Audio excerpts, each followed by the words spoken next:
Hello दोस्तों, techno academy YouTube channel पे आपका स्वागत है।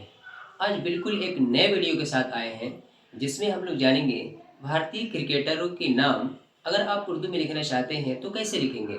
तो आइए देखते हैं। सबसे पहले है रोहित शर्मा।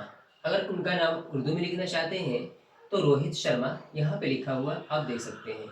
उसके बाद है विराट कोहली, जिनका उर्दू में यहाँ पे नाम लिखा हुआ है विराट कोहली।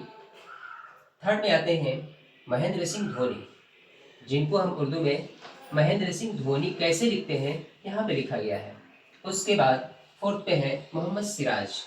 मोहम्मद सिराज उर्दू में ऐसे लिखते हैं। फिफ्थ पे है शुभमन गिल, इनको कौन नहीं जानता, शुभमन गिल ऐसे लिखते हैं। सिक्स पे है मोहम्मद शमी। मोहम्मद शमी उर्दू में अगर आप लिखना चाहें तो मोहम्मद शमी ऐसे लिख सकते हैं। रोहित शर्मा, विराट कोहली, महेंद्र सिंह धोनी, मोहम्मद सिराज, शुभम गिल और मोहम्मद शामी, ये तो कुछ भारतीय क्रिकेटरों के उर्दू में नाम।